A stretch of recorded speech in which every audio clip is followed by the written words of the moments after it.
Le président de l'Assemblée nationale a reçu ce vendredi 26 mars l'ambassadeur des États-Unis Mike Hammer dans le but de discuter sur la tenue des élections en 2023. Pour le président du PNRD, les réformes électorales doivent précéder la désignation des animateurs de la Commission électorale nationale indépendante et les membres de cette institution. Et puis le coordonnateur général de la société civile de la RDC réagit sur la disparition de l'ancien administrateur de l'ANEA. Pour lui, celle-ci est une distraction et demande à ces derniers de se présenter devant la justice. Merci de votre fidélité, mesdames et messieurs. Bienvenue dans cette nouvelle édition du journal. À la une des actualités, la délégation du panel des experts chargés d'accompagner le mandat de la République démocratique du Congo à la tête de l'Union africaine pour les exercices 2021-2022 a échangé ce vendredi 26 mars avec le Premier ministre Sama Lukonde, suivi le professeur Alphonse Toumba Luaba. Nous avons d'abord présenté nos félicitations au Premier ministre, son Excellence Lukonde, pour sa nomination à ce poste qui est quand même difficile dans le contexte congolais de Premier ministre. Et nous lui avons présenté les textes fondateurs de la mandature du président de la République, son Excellence Félix Antoine Tshisekedi Tshilombo, qui comprend la vision stratégique du chef de l'État pour sa présidence de l'Union africaine et son plan d'action. Et nous avons sollicité l'appui du Premier ministre qui est déjà acquis. Et le Premier ministre a beaucoup insisté sur le fait que le Congo est très attendu et que le Congo va répondre à cette attente-là, qu'il a déjà eu à s'entretenir avec le président de la République sur un certain nombre de questions contenues déjà dans sa vision stratégique et son plan d'action, et que nous pouvons compter sur lui. Et le Premier ministre a souligné que c'est bien que le panel soit déjà au travail, et qu'il invite toute la République démocratique du Congo à se mettre au travail parce que nous devons réussir et faire réussir notre pays en interne comme à l'extérieur. L'actualité, c'est aussi le directeur général du bureau central de la coordination a été reçu le jeudi 25 mars 2021 par le Premier ministre Sama Lukonde. Le BCECO veut mettre son expérience dans la gestion de projets au profit du gouvernement de l'Union sacrée. Suivez. Nous avons rencontré son Excellence, Monsieur le Premier ministre, chef du gouvernement. Aujourd'hui, c'était pour pouvoir présenter nos civilités et nos souhaits pour son mandat, mais surtout pour pouvoir apporter notre contribution par rapport à la préparation de son programme, mais aussi par rapport aux perspectives de réalisation de ce programme. Oui, effectivement, le BCECO, comme agence de gestion des projets du gouvernement, le pays peut attendre beaucoup de choses, dans la mesure où aujourd'hui nous sommes en train d'accomplir 20 ans d'expérience et de maîtrise des standards internationaux en matière de gestion des projets, ce n'est pas peu. Et nous avons proposé au gouvernement toute notre expérience en matière de gestion des projets, non pas seulement en matière de gestion, d'exécution des activités, mais surtout comme une entité qui a une grande base de données en matière de gestion des projets.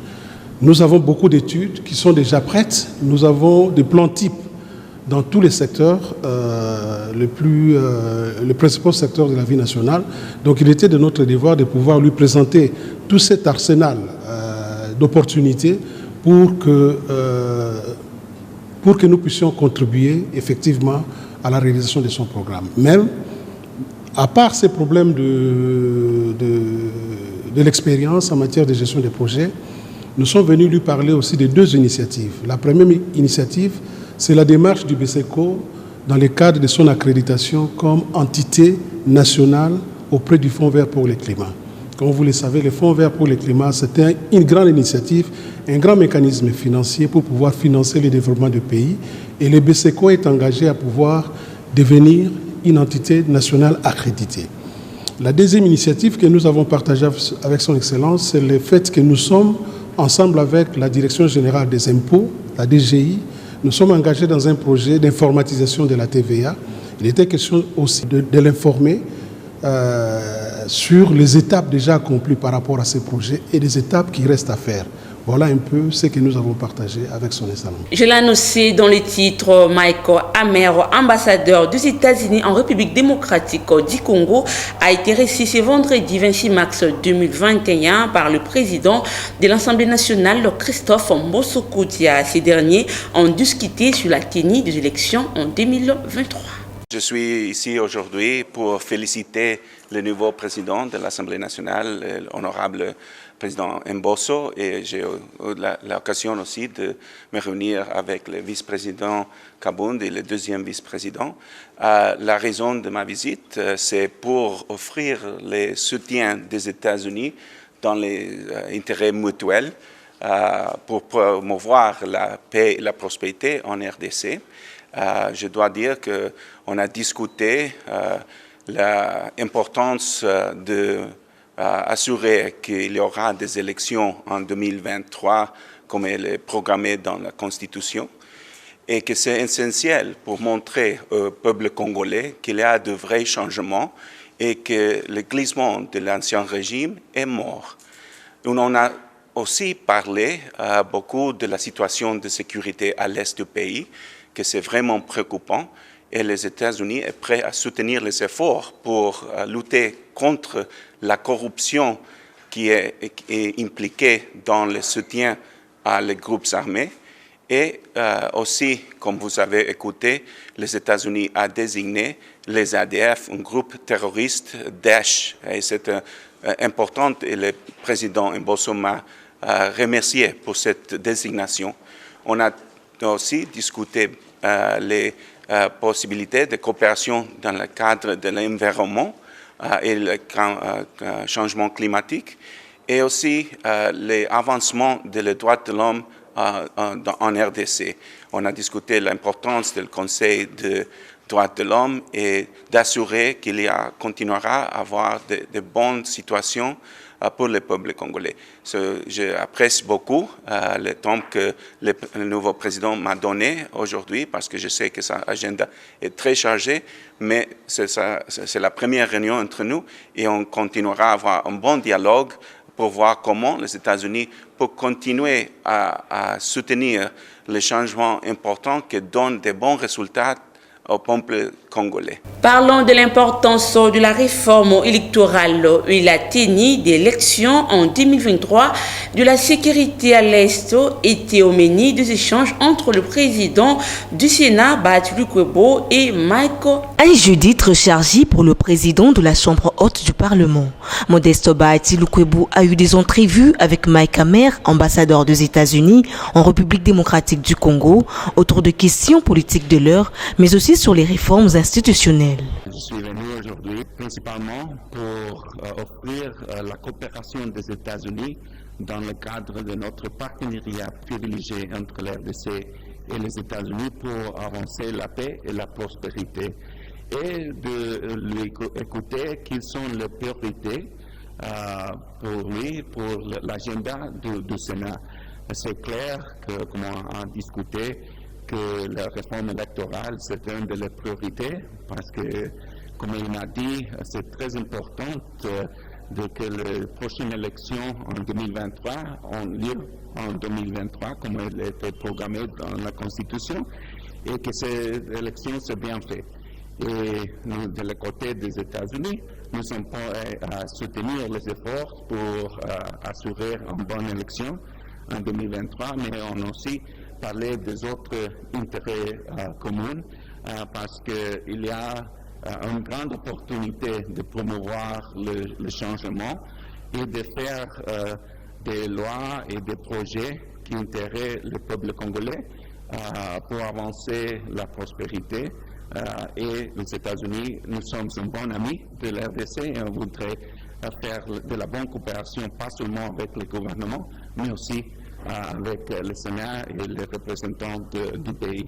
Le même jeudi 25 mars 2021, Modeste Bahati Lukwebo a échangé avec le secrétaire général du Forum de parlementaires de la CIRGEL sur la tenue prochaine de l'Assemblée plénière le 4 avril 2021 et la réunion du comité exécutif le 9 du même mois.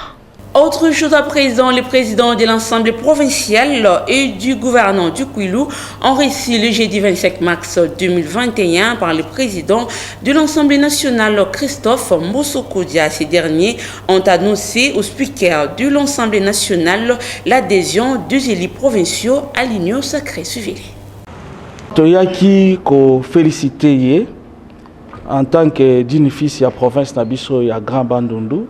Na élévation oya zui oya akomi lelo président de l'Assemblée nationale et puis deuxièmement toyaki ko assurer adhésion na biso massive biso na niveau de l'Assemblée provinciale ya Kwilu na kati ya vision à chef de l'État na kati ya union sacrée pour accompagner le chef de l'État et na yango tozalaki encadré et puis instruit aussi na ba continuer ba regroupement na biso politique bokomona wana côté na ngai nazali na professeur honorable Willy Makiashi oyo boyebi yepe azali moko ya ba konzi ya ba regroupement politique na biso oyo ba encadrer biso pour que to adhérer massivement na kati union sacrée et na côté na ye na kotanga lokola excellence honorable Pius Mabiulu oyo boyebi ya AAA yepe azalaki parmi ba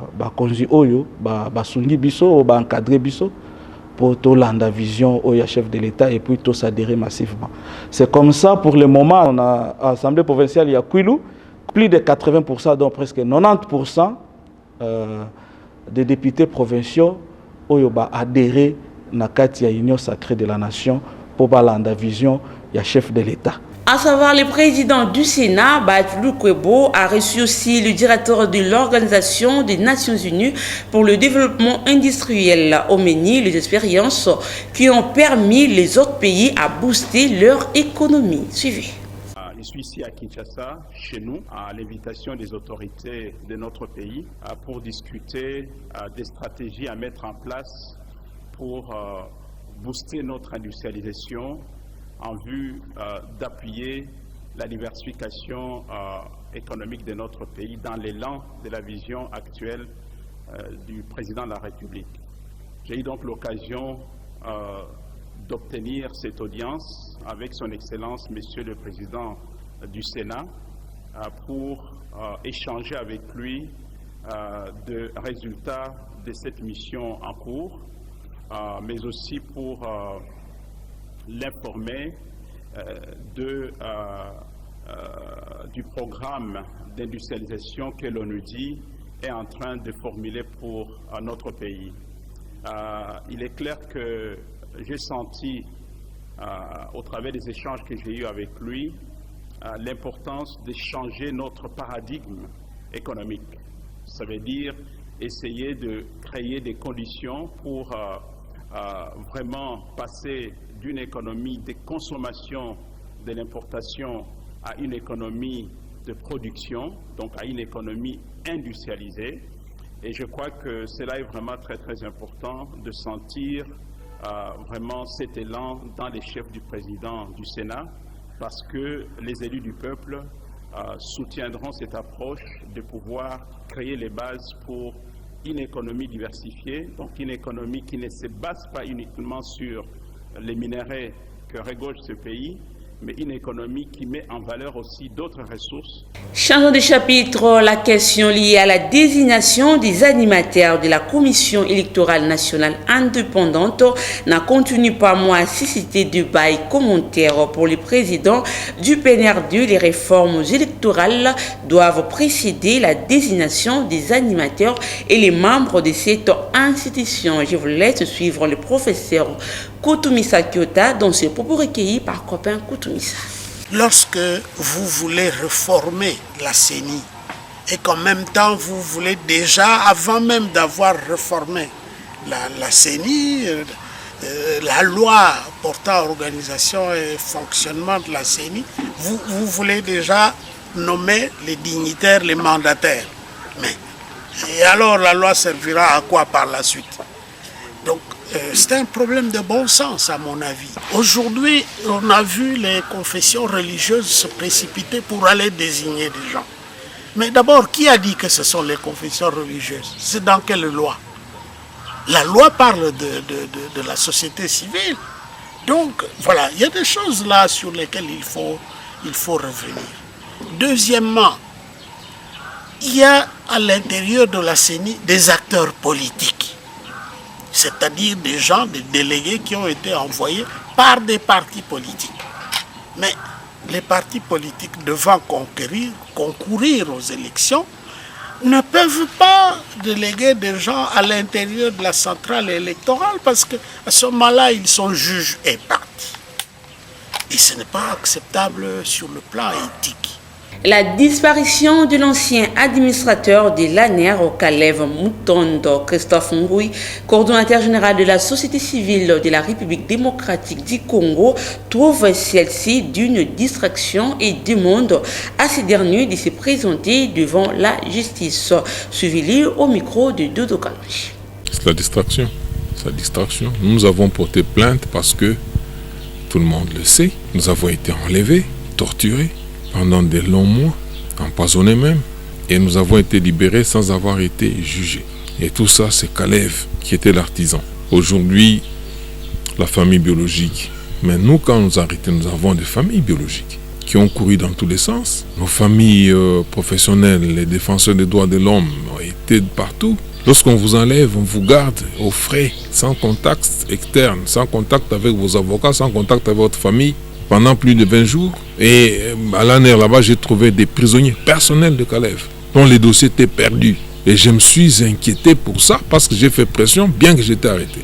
Et c'est alors qu'on va amener une équipe d'inspecteurs. Imaginez, ces inspecteurs arrivent pendant que les gens sont dans des cellules là-bas, et il n'y a aucun dossier. Et ils passent dans des cellules pour demander, est-ce qu'il y a quelqu'un qui est ici, qui a fait longtemps, qu'on n'appelle pas pour les auditions, mais tout ça. C'est-à-dire, des gens étaient là sans dossier.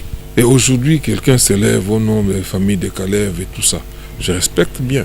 Au-delà de leurs droits, ils doivent considérer que leur papa a été un tortionnaire. C'est quelqu'un qui a fait du mal. Ils savent bien que leur papa, au lieu de se rendre au travail la journée, il se rendait la nuit. Il revenait aux petites heures du matin. Parce que moi, j'ai vu des auditions qui s'est passées là-bas. C'est nuitamment, jusqu'aux petites heures du matin. Et il veut aujourd'hui soulever tous les autres membres, les autres cadres, les autres professionnels du secteur sécuritaire contre nous.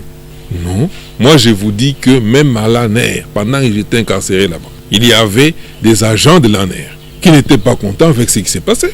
Et c'est parmi les éléments qui me font dire que Kalev en faisait de lui-même. Et de là faire croire qu'il ne peut pas comparaître parce qu'il détiendrait des secrets. Quel secret? Il nous a mené la bombe atomique. Écoutez, moi je suis prêt à répondre, mais il faudrait que celui qui m'accuse soit présent. Mais ils connaissent bien que Kalev est en cavale. Moi je crois qu'arrêtons de tourner autour du pot, allons tout droit au but. Monsieur Kalev doit se faire voir. Monsieur Kalev doit venir répondre. En Ituri, pour boucler ce journal, la partie de la route nationale numéro 4, comprise entre Mambasa et Poulou, est totalement dégagée de ces bourbiers et nids de poules. Reportage. Les tronçons routiers Mambasa-Nyanya en passant par Epoulou étaient il y a quelques mois impraticables. Mémoire oblige, à 4 km de Mambasa, deux véhicules transportant de personnes et des marchandises faisaient 4 à 5 jours pour atteindre le centre. De Mambasa pour atteindre Epoulou, c'était un chemin de la croix. Plusieurs grands bourbiers s'étaient formés et constituaient un véritable obstacle aux transporteurs. Tous deux véhicules tombaient en panne avec ses corollaires, notamment la souffrance des usagers et les pourrissements de marchandises, entraînant ainsi de manque à gagner aux commerçants. Le gouvernement provincial, ayant entendu les cris d'alarme des usagers, a signé un partenariat avec l'entreprise Premidis afin de rendre carrossable cette route d'intérêt national. L'entreprise Premidis a fait ses preuves. Aujourd'hui, les chauffeurs sont en mesure de rouler de 80 à 120 km par heure. Présentement, l'entreprise Premidis effectue des travaux avant d'atteindre les ponts Epoulou. Tout porte à croire, le chemin est encore long. Après Epoulou, l'entreprise Promidis compte entreprendre des travaux au niveau de Bandé-Gaïdo jusqu'à atteindre Nyanya. À titre de rappel, ces travaux sont réalisés sur fonds propres du gouvernement provincial de l'Ituri, les FONER ayant échoué dans sa mission, celle d'entretenir les routes dans terrain national. Vous avez compris que c'est la fin de ce journal, le rappel des titres. Les présidents de l'Assemblée nationale l'ont arrêté ce vendredi 26 mars l'ambassadeur des États-Unis Mike Hammer dans le but de discuter sur la tenue des élections en 2023. Pour les présidents du PNRD, les réformes électorales doivent précéder la désignation des animateurs de la Commission électorale nationale indépendante et les membres de cette institution. Vous avez suivi les coordonnateurs généraux de la société civile de la RDC qui réagissaient sur la disparition de l'ancien administrateur de l'ANER. Pour lui, celle-ci est une distraction et demande à ces derniers de se présenter devant la justice. Fin complètement de cette édition. Merci infiniment à Gino Antondile pour la chefferie sous la supervision technique de Guilhem Mayamba et Laetitia Maluta. Merci à vous aussi de nous avoir suivis. Au revoir.